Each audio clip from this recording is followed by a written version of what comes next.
Holy Gospel of our Lord Jesus Christ according to Luke. Glory to you, Lord Christ. As Jesus and his disciples went on their way, Jesus entered a certain village where a woman named Martha welcomed him into her home. She had a sister named Mary who sat at the Lord's feet and listened to what he was saying. But Mary was distracted by many tasks. So she came to him and asked him, Lord, do you not care that my sister has left me to do all the work by myself? Tell her then to help me. The Lord answered her, Martha, Martha, you are worried and distracted by many things. There is need of only one thing. Mary has chosen the better part, which will not be taken away from her. The Gospel of the Lord. Praise to you, Lord Christ. Please be seated.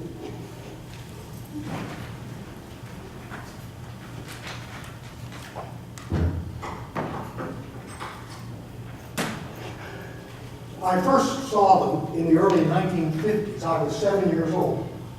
My dad took me to a basketball game at the Fairgrounds Pavilion in Tulsa. And at halftime, we were heading to the restroom, and there was a sign that said, lights are on, and a sign that said, lights on. Well, you can imagine, can't you imagine that even at 7 years old, I had such a fierce opposition to racial segregation that I had a keen appreciation for the inhumanity of this evil practice. That I implored my father, call the police, call the mayor, call the president. This must stop. Now, I just held my daddy's hand, and we went in the whites-only restroom. The little black boy held his father's hand and went into the blacks-only restroom. You see, back then, we all knew our places. I'm going to try to do without that. Back then, we all knew our places. In biblical times, the people knew their places too. If you were part of that vast group of peasants in Jewish Palestine, that group that was dominated by a tiny fraction of the elite, aristocratic families, government officials, and their retainers, you knew where your privileges, few as they were, began, and you certainly knew where they ended.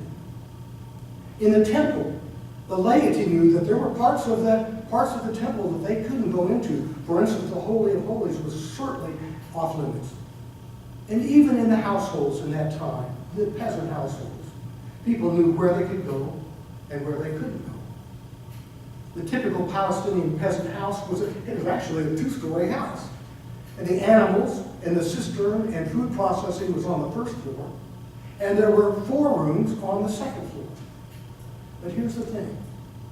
Except for the bedroom, and except for the yard outside of the house, men and women couldn't commingle. There were male-only rooms in that house, and there were female-only rooms in that house. So the scandal in today's gospel is not that Mary's hospitality was superior to Martha's. Mary was paying attention to the guest. Martha was busy stirring the stew and dusting the shelves. It wasn't that Mary's contemplative lifestyle was superior to Martha's active lifestyle. It was that Mary had the gall to go up to Jesus inside this house. Didn't she see the male-only, men-only sign? As bizarre as the penalties were in those days for even the slightest social or religious infraction, Mary was taking a real big risk by going into the male clubhouse. Well, in our times, we know of our places in the United States, or do you? If a Bill Martin wearing a pinstripe suit or a hoodie walked into any of thousands, so make that tens of thousands of neighborhoods in our country, my safety, indeed my life, might be in jeopardy. Now you may think this is an exaggeration, but a few weeks ago I was in Chicago and literally could be a block or 2 away from the neighborhood. 'Neighborhood, where my life would be in danger. On the other hand, if a Bill Martin wearing a pinstripe suit or a hoodie walked into any of thousands, so make that tens of thousands of neighborhoods in our country, my safety, indeed my life, might be in jeopardy. Now you may think this is an exaggeration, but a few weeks ago I was in Chicago and literally could be a block or 2 away from the neighborhood where my life would be in danger. On the other hand, if a Trayvon Martin, wearing a pinstripe suit or a hoodie, walked into thousands of neighborhoods in our country, make that tens of thousands, his safety, indeed as we know his life, could be in jeopardy.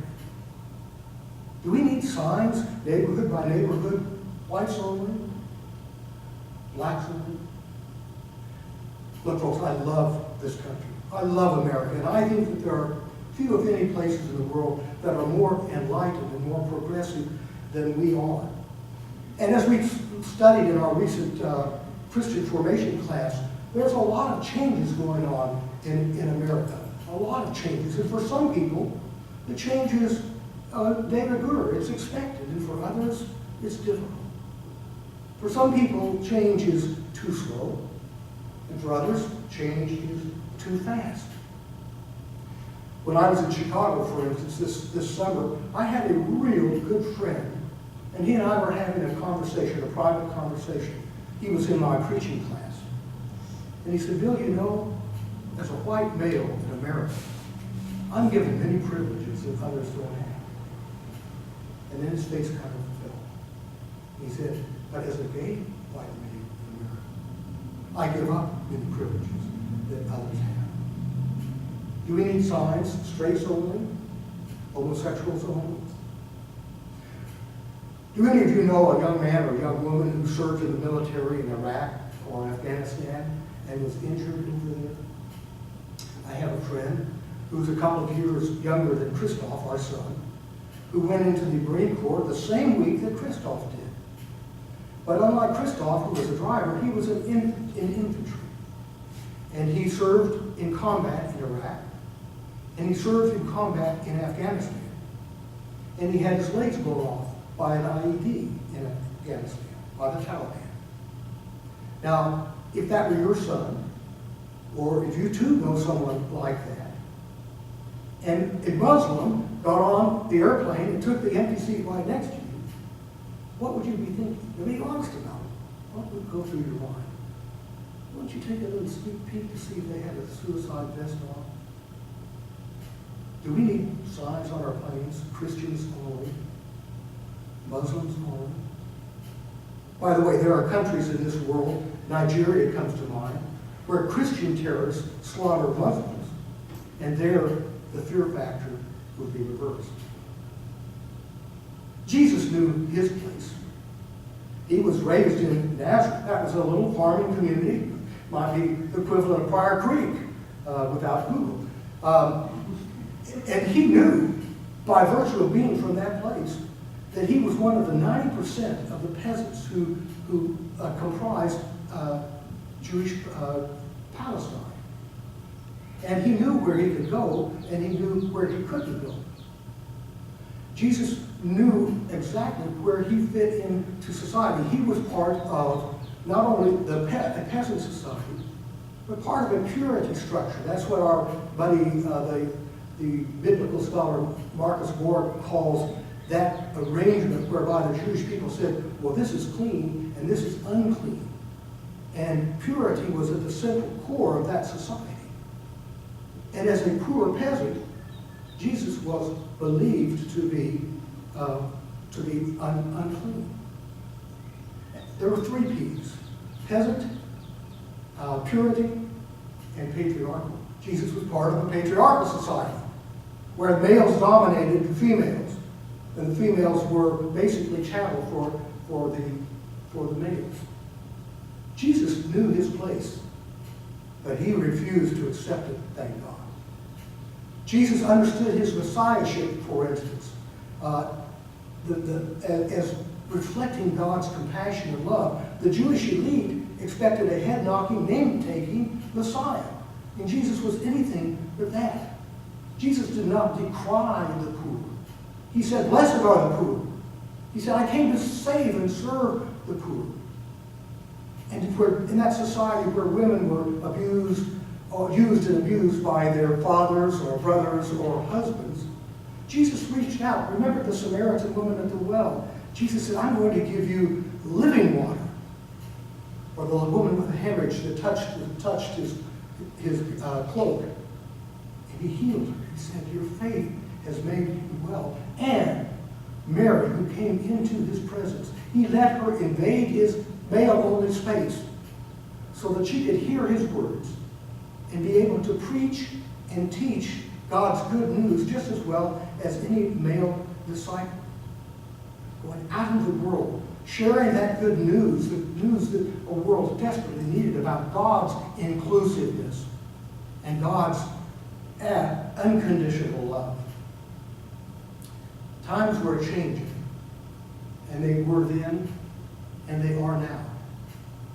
And big change requires big grace. It requires the grace of Jesus. In 1961, Martin Luther King Jr. made a speech, and he said, "I dream of the day when little black boys and little black girls hold hands with little white boys and little white girls." In 1961, I was a junior in high school, and I had no black friends. Over the next 20 or 30 years, each of our children, Sarah, Matthew, and Crystal, grew up with close black friends by the grace of God. Now, I don't point out my kids as paragons. I love them. I think they're pretty cool. But I bet you could tell similar stories. In 1974, 11 women were the first women ordained as Episcopal priests. Today, in some dioceses, over half of the priests are women. We've got 3 Supreme Court justices who are women. We have women who are holding the principal officer position in many of our corporations. And by the way, you remember that conversation I had with my gay friend? That was on the very day that the Supreme Court said that the Defense of Marriage Act could not be enforced. Now, sadly, I don't have any personal anecdotes about Christian-Muslim relationships. But in case you don't know it, the Episcopal Church and the wider Anglican community have an active, ongoing dialogue with Muslim leaders to increase understanding and mutual acceptance by the two. Jesus wants you and me to stand our ground. And that ground is right in front of Jesus, listening to his words as Mary listened to his words, so that we too can be bearers of the gospel, that we can go out and by our words and by our deeds tell the world about God's salvation through Jesus. Jesus wants us to follow the advice of St. Francis of Assisi. St. Francis said, "Preach the gospel at all times. If necessary, use words.